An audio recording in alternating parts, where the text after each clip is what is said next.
Hello dear students, आप सबका स्वागत है आपके अपने चैनल फार्मेसी जोन में।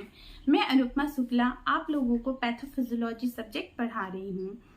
आज का हमारा टॉपिक है होम्योस्टेसिस।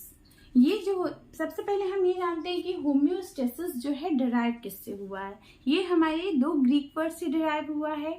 होम्यो मीन्स होता है सेम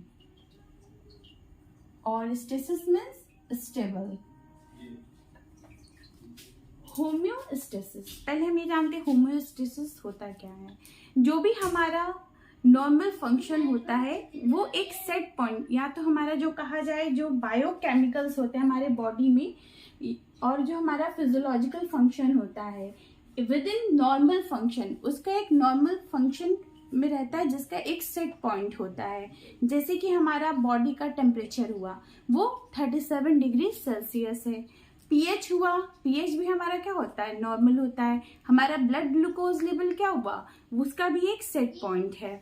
तो जो हमारा जो फिजियोलॉजिकल जो हमारा फंक्शंस हैं या फिर हमारे अंदर जो बायोकेमिकल्स हैं, तो उनका एक सेट पॉइंट पे मेंटेन रहना, उसको हम क्या कहते हैं, होम्योस्टेसिस।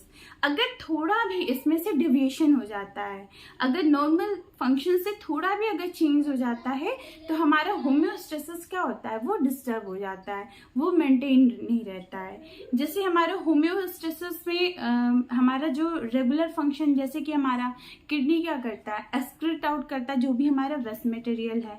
ब्लड हमारा सबसे मेन होता है। ब्लड क्या करता है, हमारा ऑक्सीजन इनटेक हम करते हैं और CO2 को क्या करता है, एक्सक्रीट आउट करता है। फिर उसके बाद से क्या हुआ आपका, वो हमारे न्यूट्रिएंट्स वगैरह को प्रॉपर सेल तक पहुंचाता है। पीएच मेंटेन करने में भी हमारा ब्लड का रोल रहता है। साथ ही साथ क्या, हमारा जो बॉडी का टेम्परेचर है वो भी ब्लड के थ्रू ही क्या होता है, मेंटेन रहता है।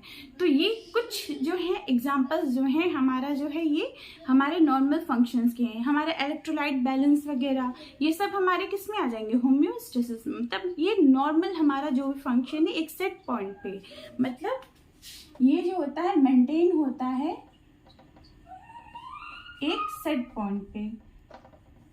जैसे हमारी बीपी है, ब्लड प्रेशर है, उसका भी एक नॉर्मल वैल्यू है 120/80 mmHg। मतलब हर चीज का एक सेट पॉइंट है। अगर उस सेट पॉइंट पे अगर हमारा बॉडी फंक्शन कर रहा है तो वो नॉर्मल है। अगर थोड़ा भी डेविएशन हो रहा है तो उसमें एबनॉर्मल फंक्शन करने लगता है। अब हमारा जो होम्योस्टेसिस है, इसका जो कंपोनेंट्स होते हैं वो 3 कंपोनेंट्स होते हैं। पहला क्या होता है, सेंसर। दूसरा होता है कंट्रोल, और तीसरा होता है हमारा इफेक्टर्स।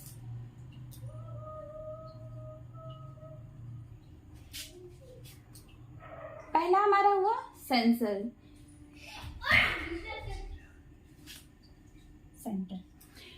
सेंसर क्या हुआ, अगर हमारे बॉडी में थोड़ा बहुत भी डेविएशन होता है तो सबसे पहले हमारा क्या होता है, हमें बॉडी को सेंस होता है, पता चलता है कि हमारा क्या हुआ है। जैसे टेम्परेचर एलिवेट हुआ तो हमें पता चलेगा कि हमारा बॉडी का टेम्परेचर क्या हुआ है, एलिवेट हुआ है। तो उसका मैसेज हमारे जो नर्व्स वगैरह कहाँ जाएगी, मैसेज हमारा कंट्रोल सेंटर। कंट्रोल सेंटर हमारा ब्रेन भी हो सकता है और CNS होता है। वो क्या करेगा, वो अपना अगर हमारे ब्रेन तक ये मैसेज जाता है कि हमारे क्या हुआ, फंक्शन में थोड़ा बहुत भी डेविएशन है या एबनॉर्मल कुछ चल रहा है, तो हमारा जो ब्रेन हुआ या CNS है वो क्या करेगा, हमारे इफेक्टर्स क्या हो सकते हैं, हमारी कोई भी आपके ग्लैंड्स हो सकते हैं, मसल्स तक क्या हो सकते हैं, वहां तक ये क्या करेगा, वहां तक ये कमांड पहुंचाएगा कि डिस्टर्बेंस आप क्या करो, उसको मेंटेन करो।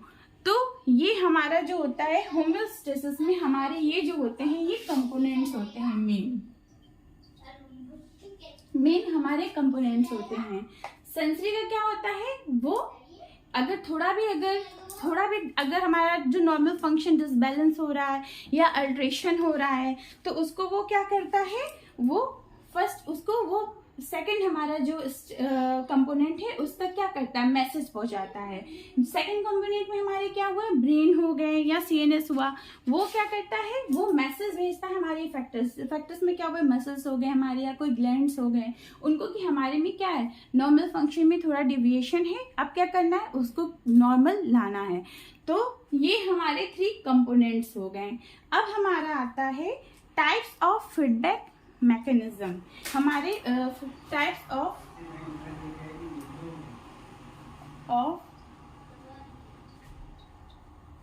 Feedback system.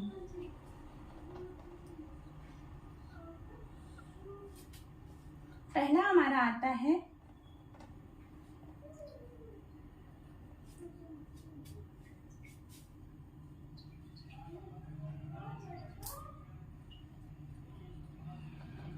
Negative feedback system और दूसरा हमारा होता है पॉजिटिव फीडबैक सिस्टम। जो हमारा नेगेटिव फीडबैक सिस्टम होता है वो इनहिबिटरी होता है, और जो हमारा पॉजिटिव फीडबैक सिस्टम होता है वो क्या होता है, स्टिमुलेटरी। सबसे पहले हम जानते हैं नेगेटिव फीडबैक सिस्टम क्या होता है। नेगेटिव फीडबैक सिस्टम क्या होता है, ये क्या करता है, अगर हमारे में थोड़ा भी, अगर हमारे नॉर्मल फंक्शन में थोड़ा भी अगर डेविएशन हो रहा है तो उसको क्या करता है, उसको ठीक करता है। क्या करेगा, अगर मान लीजिए फॉर एग्जांपल हम ले लेते हैं, सबसे हमारे लिए आसान है थायराइड, हम हार्मोन ले लेते, थायराइड हार्मोन का रिलीज। अब हमारा क्या हुआ, हाइपोथैलेमस होता है, हाइपोथैलेमस हुआ, वो थायराइड रिलीजिंग हार्मोन क्या करता है, रिलीज करता है हमारे एंटीरियर पिट्यूटरी ग्लैंड को, जो कि क्या करता है, हमारे थायराइड स्टिमुलेटिंग हार्मोन को क्या करता है, रिलीज करता है। वो क्या करता है, हमारे थायराइड ग्लैंड को मैसेज भेजता है, वो क्या करता है, हमारे थायराइड हार्मोन्स वे T3 T4 को क्या करता है, वो रिलीज करता है। अगर हमारे ब्लड में अगर हमारा थायराइड हार्मोन का लेवल अगर कम हुआ तो हाइपोथैलेमस के पास क्या होता है, मैसेज जाता है कि हमारे ब्लड में क्या है, थायराइड हार्मोन का लेवल कम है। तो हाइपोथैलेमस क्या करता है, वो थायराइड रिलीजिंग हार्मोन क्या करता है, रिलीज करता है, और एंटीरियर पिट्यूटरी ग्लैंड क्या करता है, उसको स्टिमुलेट, वहां से वो थायराइड स्टिमुलेटिंग हार्मोन रिलीज करता है, जो कि हमारे थायराइड ग्लैंड को T3 T4 मतलब थायराइड हार्मोन को रिलीज करने। जब हमारा ये जो थायराइड हार्मोन है हमारे ब्लड में, इसका लेवल इंक्रीज हो जाता है, तो ये क्या करता है, नेगेटिव फीडबैक देता है हमारे एंटीरियर पिट्यूटरी ग्लैंड को और हाइपोथैलेमस को कि आप क्या करिए, हमारे जो ब्लड में जो लेवल है वो क्या हो गया, इंक्रीज हो गया है हार्मोन का, तो अब क्या करना है कि वो जो है जो उसको रिलीज करना क्या करे, स्टॉप कर दें, ताकि जो लेवल इंक्रीज हो वो क्या हो, मेंटेन हो जाए। फिर ये हमारा पहला है, पहला हमारा है। एक और है हमारा जैसे बॉडी का टेम्परेचर। जब हमारे बॉडी का टेम्परेचर इंक्रीज होता है, जब हमारे बॉडी का टेम्परेचर इंक्रीज होता है तो हमारे हाइपोथैलेमस में थर्मोरिसेप्टर्स होते हैं, वो क्या करते हैं, वो इम्पल्स भेजते हैं हमारे स्किन को कि हमारा जो है ब्लड का टेम्परेचर क्या हुआ है, इंक्रीज हुआ है। तो क्या होता है, वैसोडाइलेशन होता है। वैसोडाइलेशन जब होता है तो इवापोरेशन मेथड से क्या होता है, हीट जो होता है वो बाहर निकलता है, स्वेटिंग क्या होगी, इंक्रीज होगी। स्वेटिंग इंक्रीज होती है जिससे क्या होता है, हमारा बॉडी टेम्परेचर धीरे धीरे क्या होता है, नॉर्मल हो जाता है। जब नॉर्मल हो जाता है तो फिर ये मैकेनिज्म रुक जाता है। जैसे मान लीजिए अगर हमारे बॉडी में टेम्परेचर क्या है, बहुत लो है, तो क्या होगा, वैसो कंस्ट्रिक्शन होगा और स्वेटिंग क्या होगी, डिक्रीज होगी, ताकि हमारा बॉडी क्या हो, नॉर्मल टेम्परेचर तक पहुंच पाए। ये हमारा अगर टेम्परेचर लो हुआ तो हुआ। अगर हमारा टेम्परेचर हाई है, अगर बॉडी का टेम्परेचर हाई है तो क्या होगा, वैसोडाइलेशन होगा। वैसोडाइलेशन से क्या होगा, हमारे जो वेसल्स होंगे वो डायरेक्ट होंगे, स्किन के कांटेक्ट में आएंगे, जिससे क्या, इवापोरेशन मेथड से स्वेटिंग होगी। स्वेटिंग के मेथड से क्या होगा, हमारा टेम्परेचर है वापस धीरे धीरे वो नॉर्मल हो जाएगा। तो ये रहा हमारा नेगेटिव फीडबैक। हमारा मैकेनिज्म क्या होता है, ये हमारा जो होता है इनहिबिटरी होता है, और ये हमारा जो होता है हमारा नॉर्मल फंक्शन को मेंटेन करने में क्या करता है, वो हेल्प करता है। अब हमारे इसके बाद हमारा टॉपिक आता है positive feedback system. Positive feedback system होता है वो क्या करता है, वो स्टिमुलेट करता है। जैसे कि एक इसका बहुत अच्छा एग्जाम्पल है ऑक्सीटोसिन।